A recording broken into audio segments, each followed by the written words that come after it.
Microsoft Purview. So we're going to be discussing today.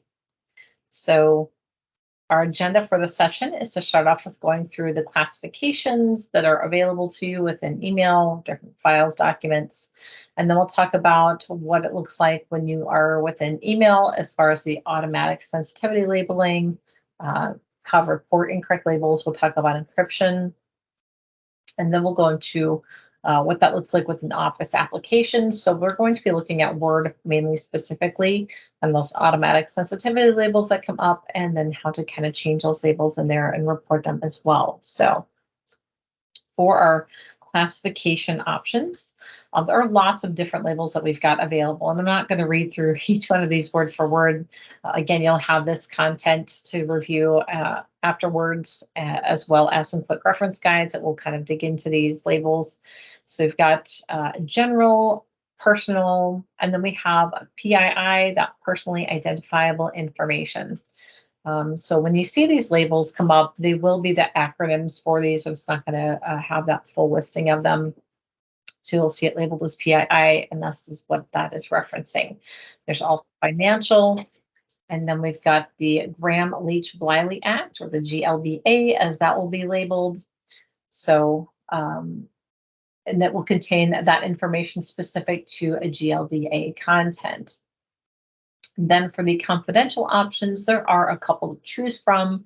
So depending on what information is contained in there and who you really want to be sharing that information with, you can lock that down a little bit. So if you want to label that as internal use only, meaning anybody within SVSU can go ahead and view that information, then you can go ahead and label it as internal use. If you really want to make sure that you keep it only to that particular person, then you'll want to change that to recipient only, meaning that information is only intended for that one specific person. So that person would need to verify their identity before they could decrypt that. So they may need to sign in with their credentials for their specific email account, whether that's Gmail or Yahoo or some other email. It doesn't have to be a Microsoft email for them to be able to go ahead and view that particular message. So what does that look like when we are within the browser version? It looks a little bit different than the desktop application. So keep in mind, depending on how you're creating files and accessing your email, there are a couple of differences between the Outlook in the browser experience versus Outlook in the on the desktop application experience. The same thing with those different applications such as Word and Excel. So we're going to start off by looking at the browser email. So this is a browser version of Outlook, and we're going to go ahead and start off a brand new email message. So here's our brand new email, and I'm going to send it to someone who's outside of my organization.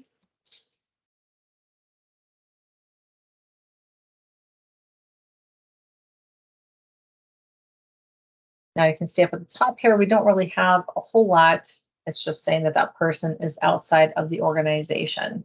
So once we drop in some sensitive information, and this is not actual real, it's just demonstration information. What's going to happen now is this is going to start getting scanned for the information that I'm putting into the body of this email.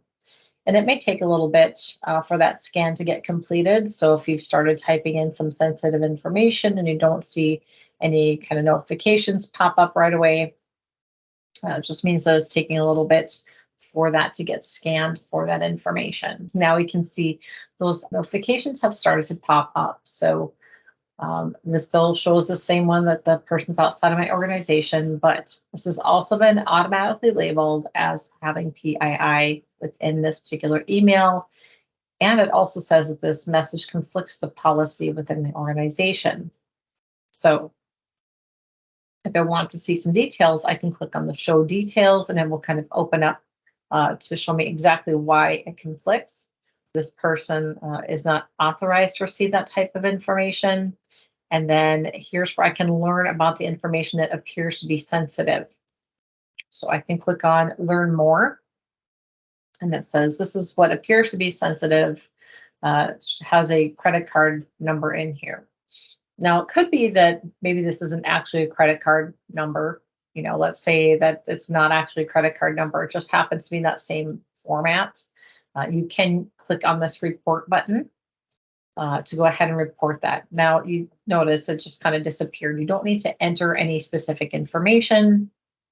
You just click that report, and then it kind of goes to the back end for the IT admin to go ahead and view these reports that come up that'll say, okay, this was incorrect. It was not actually sensitive information. And it helps to have those automatic labels applied correctly in the future. The more that we can kind of report those things when they're not correct, helps them to be correct in the future. Now, what if this is actually sensitive information in here, but I still need to make sure that I can send it to this person? What you can do is you can go into your options tab, and then you can change your sensitivity label within here. So as you can see, when I click on it, there's that drop down that opens. It shows what it's labeled as currently. And when you hover over it, it provides you with the definition. So on that classifications page where I said I'm not going to go through it word for word, you'll have access to it in the training resources. And if you don't want to access them, it's listed right within here as well, what would consist of that information that makes that label get applied. So if I want to change this to general, I'm going to get prompted. I can't just switch it and have nothing happen. So I'm going to get prompted to provide a reason why I'm changing this label. So I have this label no longer applies, the label was incorrect, or this other reason. When you're in the browser version, it wants to make sure that even if this label is incorrect and that's really the reason why, you may want to put an explanation in here for it, right? So you may want to put in why this is incorrect. Sometimes for that financial data, it might not be sensitive information. It may still have, dollar signs and things contained within it, but it may not technically be sensitive information. So maybe you want to make sure that you flag it that way. You'll have to use this other reason and enter that information. Now you'll notice I don't have the ability to go ahead and change it yet. I have to put something into this area before it's going to highlight that change button and allow me to put that in here. Again, keep in mind the browser version, you're going to have to put an explanation in this others area. And I would use this if it's incorrect. It doesn't really allow you to go ahead and put the reasoning why. So if you really want to make sure you're putting that reason why it's incorrect, you may want to use this other label and put that in there. Now for the encryption part of it, currently we can see there's no encryption set on here. If you want to encrypt this email, you can just click on encrypt and it'll go ahead and encrypt that message. However, it's not going to prevent that message from being shared with other people if you just hit encrypt. So if you really want to lock down who is able to see this information, you may want to select this do not forward for that encryption level. Because once that person, once you send it this way to that particular person, they cannot forward that information. They cannot print that information. They cannot copy the content out of the body of that email and paste it somewhere else in some other document. So to make sure that you're keeping that information safe, you may want to utilize that do not forward option so that it's really only that intended recipient is able to view that particular information. So what does this look like within a document? Let's go ahead and create a new document.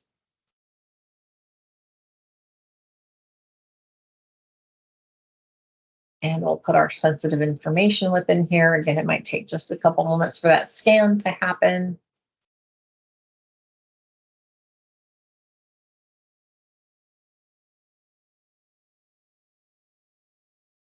And there it is. So this has applied that PII label to this particular document. We can just click OK to dismiss this.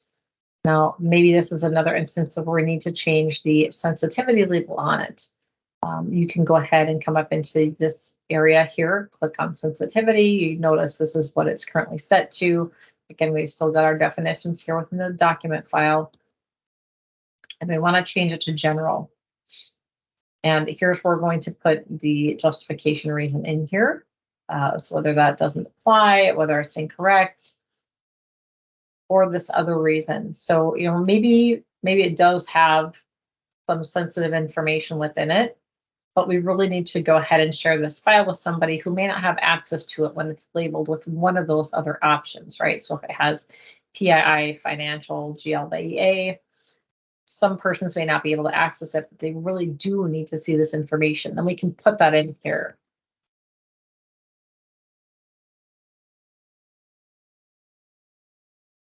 You can put that in there and then click change, and it will change that particular label.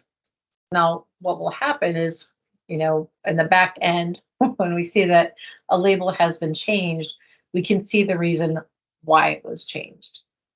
So again, that helps with kind of that automatic labeling. Plus, it just kind of helps with those reporting aspects of it as well. That there are some instances where we may need to go ahead and send that information out for people to be able to view that. Now, to see what this looks like in the desktop, we'll start with our email.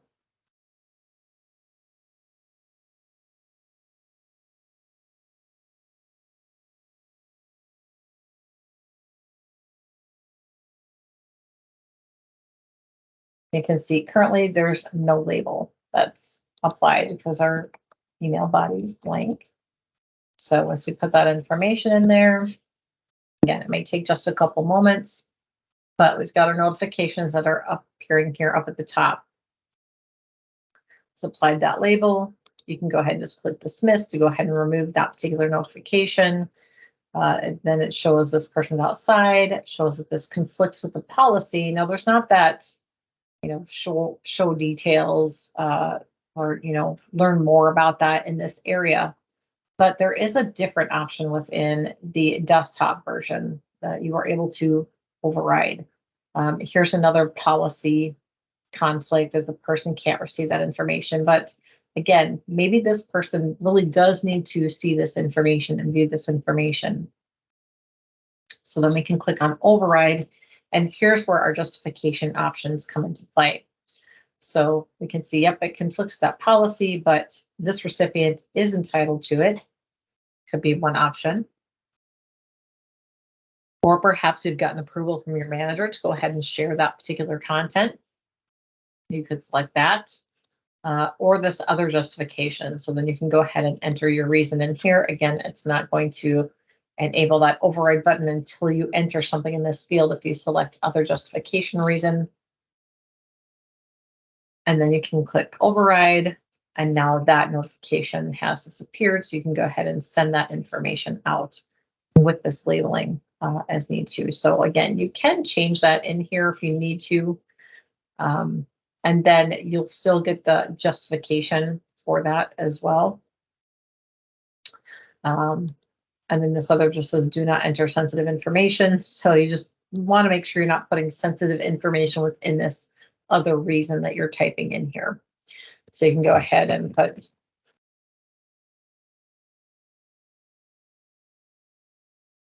the reasoning, and you can go ahead and click change. And again, that will be kind of on that report that shows up. So you just get this notification that it might be reviewed later, so that you know that, yes, someone may look this over later to see that, does this email actually contain sensitive information or not. And then you do have your encryption options available on the desktop as well. They're the same as what you have available in that browser version with the encrypt only and the do not forward. Again, same kind of permissionings. Encrypt only means that that person could potentially print, copy, or forward that message on. So to lock that down, you'll just want to set that do not forward if that is your intention for the email encryption. And then you can go ahead and send that message on its way. For the Word document, you can see up at the top in the desktop application version, it shows up here at the top that there's no label currently applied. don't really have any information in here, so that makes sense that it's blank. Once we enter that information in, it's going to, again, take a couple of moments while it's scanning to go ahead and get that automatic labeling applied.